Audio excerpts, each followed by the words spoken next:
Good evening, everybody, and thanks for coming back. Low pressure right now, pretty much to blame and to blame for current and future weather conditions. We'll talk about that, and not a major washout for your weekend, but definitely an umbrella to keep handy, to say the least. With that said, I'll have your updated forecast in just a few moments. A lot of updates on ongoing stories, sentencings, drug-related, federal, in Johnson County handed down, as well as an update on the Johnson County woman, the former clerk at the Driver's Licensing Center in Prestonsburg, on her charges, an update there. An update on current road projects here in Magoffin County, the bridge closure and paving in downtown Sayersville. Also, just quickly, I'll mention as well, tomorrow we'll be following some court happenings here in Magoffin County in the courthouse. I'll have something on that in a few seconds, and then of course more to follow as well.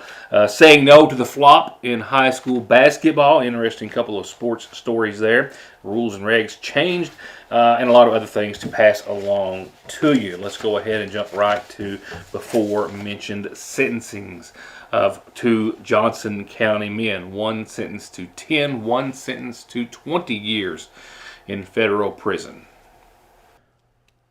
51-year-old Christopher Borders of Mealy was officially indicted late last year and indicted in a total of 3 separate cases of trafficking, and as such received 3 years to serve in each of those 3 cases.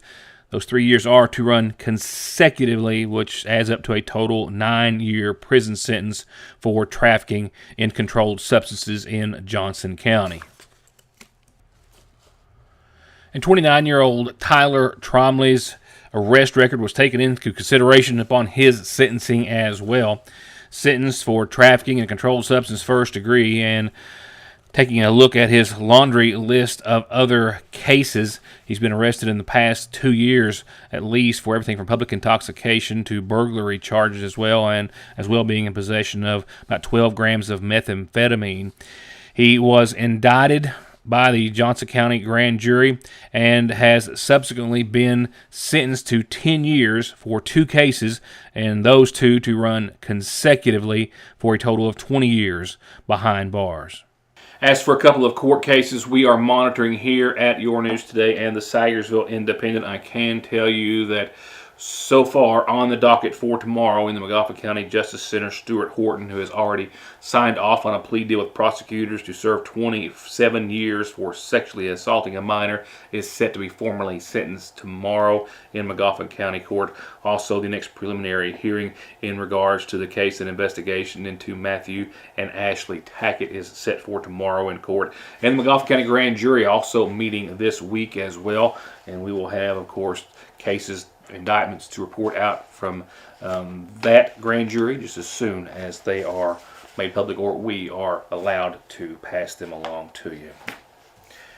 With that said, a quick update on the case against Brittany Dingus out of Johnson County, who of course was the former clerk at the Prestonsburg Driver's License Field Office, who, as I told you last week in a brief summary of this week as well, was arrested by Prestonsburg Police Detective Hutchison after she was determined to have allegedly taken and kept credit or debit card information from individuals who were having their driver's licenses fixed, made, updated, whatever, and using it for private purchases. She was in court earlier today in Prestonsburg, appearing there on the 2 counts of fraudulent use of a credit card and 1 count of unlawful access to a computer, and after going to court was faced with 2 more charges of fraudulent use of a credit card after other victims have reportedly come forward. Also, one of her prior misdemeanor counts was upgraded to a felony charge. Now 5 counts that she is facing for what appears to be 5 separate individuals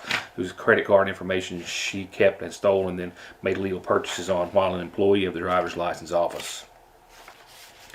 Much more to come. I'll be right back. Raise your hands. Who thinks math is hard? Now, who thinks feeding a family of 4, 6, 8, or 10 is even harder? Well, so do we. Welcome to Math and a Meal Made Easy. Did you know you can get a family meal deal at your Sayersville Lee's for as low as $4.61 a person with bone-in chicken, $4.15 a person with our famous strips? That's chicken sides and biscuits. Count to 100? Thank a math teacher.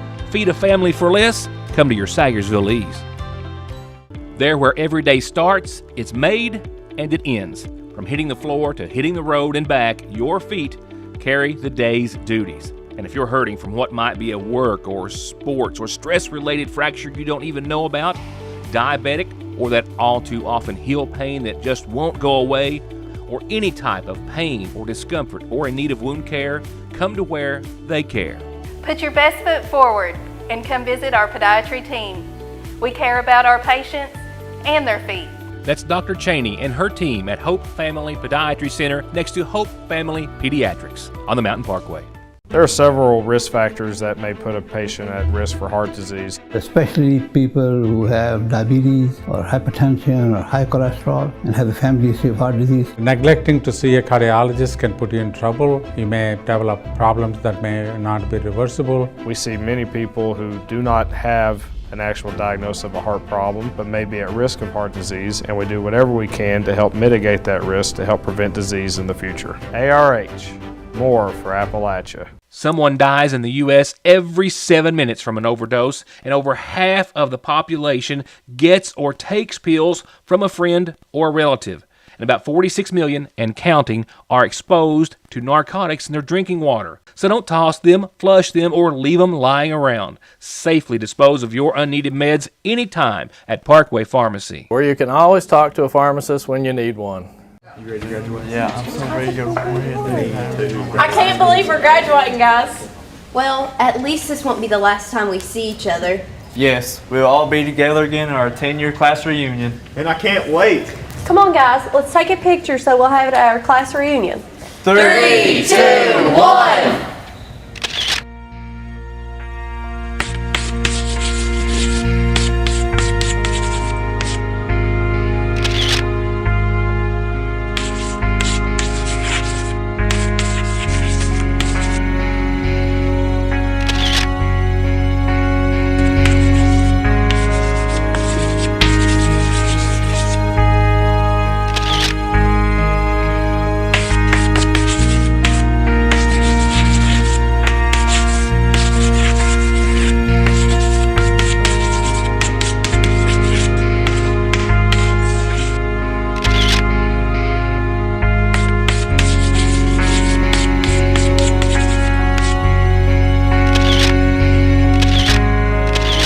Don't leave your friends standing alone at your class reunion. Stand up for what you think is right.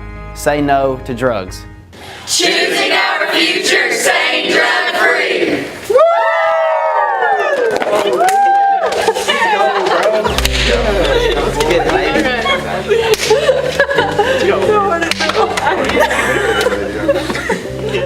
It's never too late to talk with your parents, doctor, counselor, teacher, or another adult you can trust. For more information on drug prevention and treatment options, contact the Magoffin County Health Department at 606-349-6212.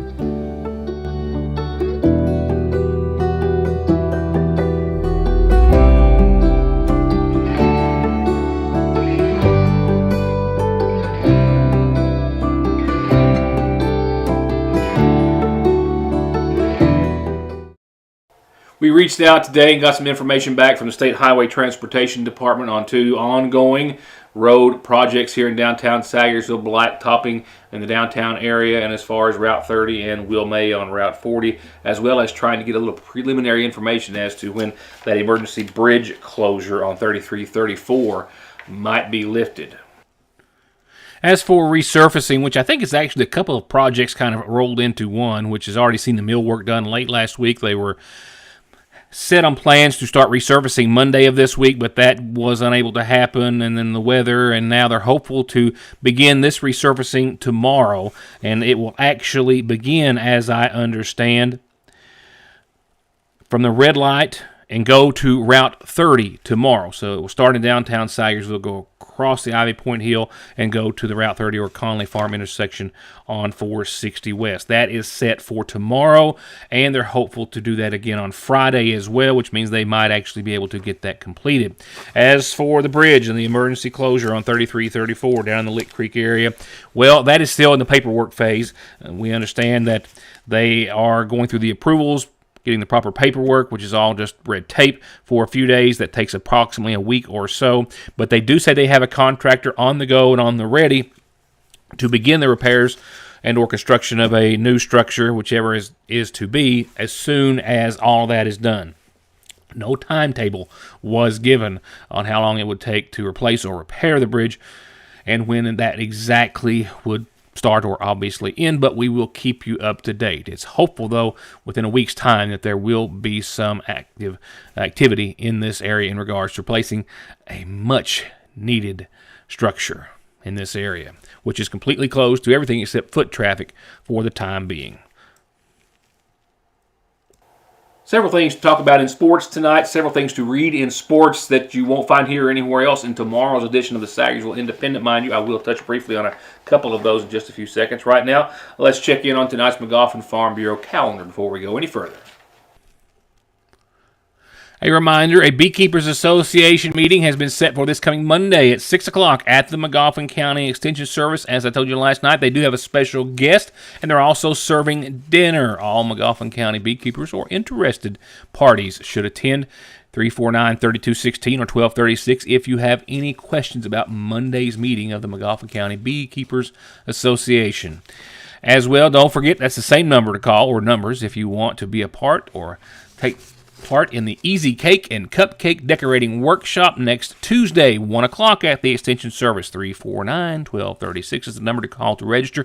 Please do, so they'll make sure they have enough space and material and goodies for everyone. Just the thought of it makes me hungry. The Water Into Wine Food Pantry has their Senior Commodity Day tomorrow, 9 to 11. Last reminder, and this is the last distribution until summer hours, before summer hours start, which will start next month.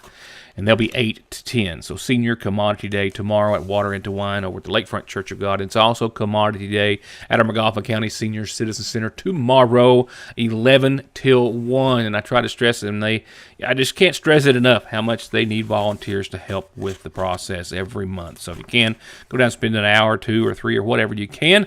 And after the classes are out, great place to send some of those big, strong boys or kids who would like to go down and spend a little time. It's something for everyone to do.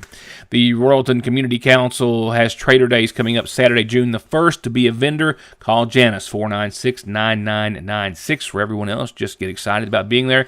They're working really hard, and it is working on making this a very popular event. All sorts of vendors and all sorts of things to see, do, eat, buy, and smell and tickle all of your senses.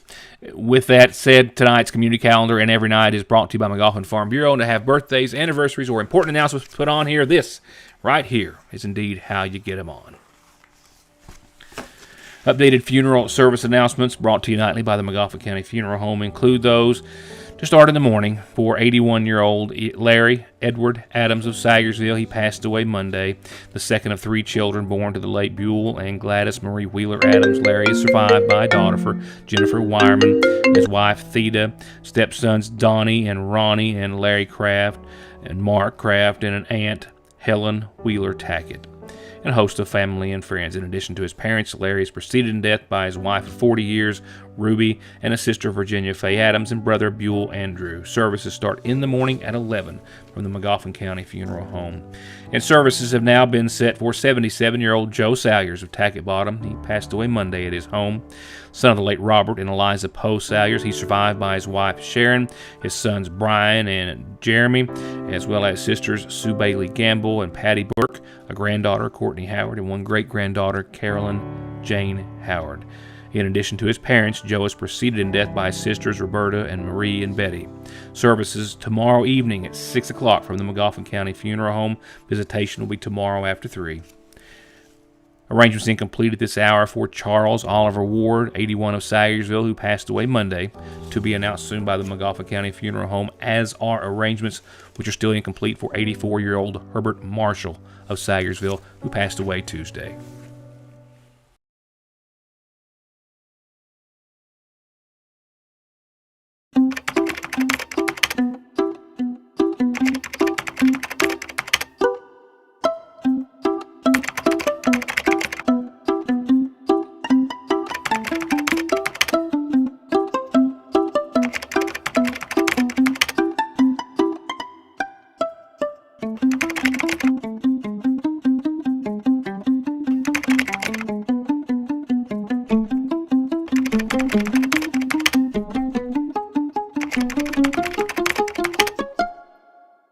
Thanks to you, Frazier's Prater Drug has been voted #1 in customer satisfaction with Good Neighbor Pharmacies for the 7th year in a row. With curbside pickup for all of your prescription, allergy, or even multivitamin needs. Or come in and pull up a stool while you shop, or just visit downtown and treat yourself to something extra tasty or sweet.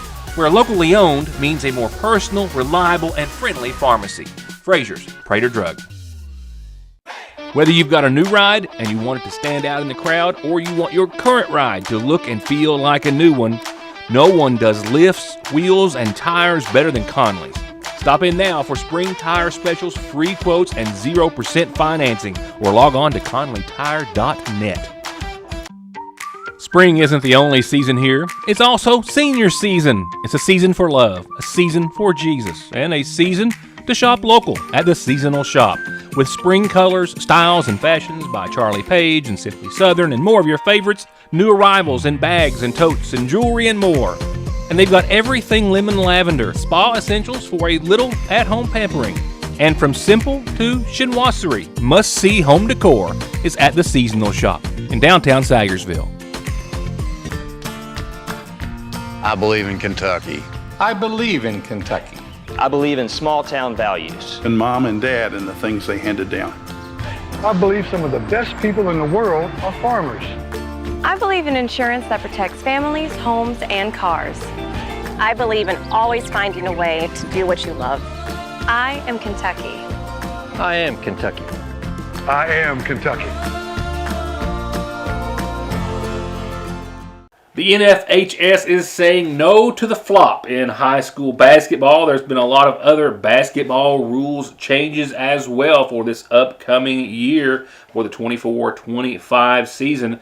One of the newest additions and subsequent warning for faking being fouled, flopping, has been added to the NFHS basketball rules book for next year. One of a dozen changes approved by the Basketball Rules Committee in its most recent meeting. Faking being fouled is defined in Rule 449-1 as when a player simulates being fouled or makes theatrical or exaggerated movements when there is no illegal contact, embellishing the impact of incidental contact on block or charge plays, using a head bob to simulate illegal contact, and using any tactic to create an opinion of being fouled to gain an advantage. This new language also establishes a procedure for officials to issue a team warning on the first instance of faking being fouled or flopping.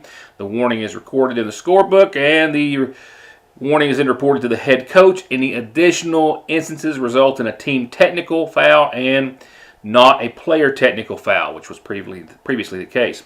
In other news, a change to Rule 344A removes the restriction of only lettering being allowed on the front of a jersey. If a logo or mascot is displayed on the front, it must be centered directly above the number in place of identifying names. This change doesn't require schools to purchase new uniforms and may allow some schools to wear current uniforms that were previously not permitted. A new rule to Rule 910-1A and an edit to another rule allows states that utilize the 35-second shot clock to choose to eliminate the 5-second closely guarded provision while a player dribbles the ball. Doesn't apply to us. Rule 119 clarifies that the use of electronic devices during the game are limited only to recording and tracking stats, reviewing plays, or similar contest-related functions. The use of electronic devices for voice or video recording during the game is prohibited. Rule 336 states that if a bench personnel is beckoned to attend to an injured player, whether they enter the court or not, the player is subject to removal from the game unless the coach has called a timeout. If a player is bleeding or has blood on their uniform, a new rule allows them to stay in the game if they can fix or resolve the issue in no more than 20 seconds. Another new exception to a rule involving basket interference allows for the net to be contacted and play continue if the official determines the contact did not affect the try for the goal. And a collection of some other changes to a few others. We'll see allowance of officials to issue a team warning for delay of a game when a ball is not immediately passed to an official when a whistle sounds. Any subsequent violations would now result in a team technical instead of a player technical. There you have it. Oh, also, by the way, the first and second rounds of the 24 Clark's Pump and Stop Baseball State Tournament, presented by UK Healthcare, are coming back to the home of the now named again Lexington Legends on June the 6th, 7th, and 8th. The ballpark previously served as the host of the Baseball State Tournament in 2002 through 2021, as well as for the opening rounds of the 2023 tournament following its opening weekend, the 2024 Clark's Pump and Shop Baseball State Tournament is scheduled to conduct its semifinal rounds at Kentucky Proud Park and on the campus of UK in Lexington, June the 14th and the 15th. Just real quickly, you got a couple of kids at UK. It's more so than not, you're going to be taking a little more interest in UK sports. Have you seen UK baseball? Wow. Yep, they're rolling. With that said, there's a report coming out in tomorrow's edition of the Tigersville Independent. A lot of news, a lot of information, the sample ballot polling locations for next week's election, and a bit of a write-up on this man. We have a nationally ranked, pretty young archer in our midst. A young man, albeit, but nevertheless a nationally ranked archer. McGoffin County is home to such talent. This Harold Whitaker Middle School student athlete, Luke Montgomery, finished 4th in the entire nation among middle school archers. Montgomery is the top-ranked middle school archer in Kentucky, and he recorded the top middle school archery score in the entire state. And a few more stats on him in tomorrow's paper, and we'll have more on this outstanding McGoffin County soon as well. Cloudy one minute, a little less cloudy another, a lot cloudy, and some showers and a few thunderstorms for some folks. Low pressure swirling around. This is the result. And we've got more to come. Shower and storm chances are more so in your forecast than not, but it's not all that bad. It is not a middle of the May forecast, mind you. I can promise you that. As far as today, well, we topped out at almost 75 degrees. We're down to about 70. We're at 69 right now. Humidity 81%. No surprise there. Winds mile and a half per hour out of the northwest. And the biggest gust I've had today was 11 outside the studios here in downtown Tigersville.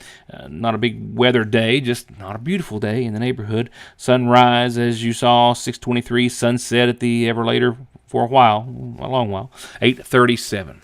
Wow, for your future conditions, near future, 58 degrees tonight. Look for a 50% chance of showers and thunderstorms, 40 to 50% for the rest of the early evening up until about 9 or 10. Otherwise, mostly cloudy again, 58 degrees. Patchy fog tonight, and obviously in the morning, maybe up to about 11 or so tomorrow. Keep that in mind. A little bit of a gray start to your Thursday. Areas of fog followed by some partly sunny skies, dry right now across the board for your Thursday. You want to try to mow that grass while it is still mowable? Well, tomorrow was your best bet for a few days. 78 partly sunny, 60 tomorrow night, and partly cloudy will wrap up your Thursday. That's as good as it's going to get in our 7-day.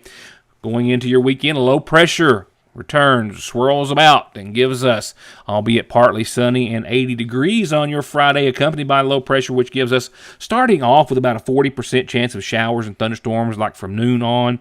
But those chances and that whole situation grows. We have a 90% chance of showers and thunderstorms Friday night, and we'll hold on to pretty much that same scenario for your Saturday. A little cooler, 75. More clouds, mostly cloudy, very little sunshine, and 80% chance of showers and storms on your Saturday and Saturday night, mind you, as well. Sunday, not so much. We could be in for a pretty nice Sunday. Will give us a 30% chance of some showers and storms in the afternoon after 2 o'clock or so. Temperatures in the upper 70s for the highs, upper 50s for nighttime lows. And we're going to hold on to that pattern, if you will, because we'll be within 4 or 5 degrees pretty much from there on. Actually, from Monday to Wednesday, we've got a gradient of about 3 degrees, 81 to 84. Mostly sunny, and shower chances will clock them at anywhere from 20% on your Monday to an increasing 30% on your Tuesday and 50% on your Wednesday. It's not going anywhere as of yet. We are getting back to the 80s, however, at the first of next week, and kind of hovering there for a few days, getting closer to where we should be temperature-wise for the middle of May, bearing down on June. And that's going to wrap it up for tonight. See you back here tomorrow with what I suspect will be a host of more news that you'll only see here. Thanks for watching. Good night.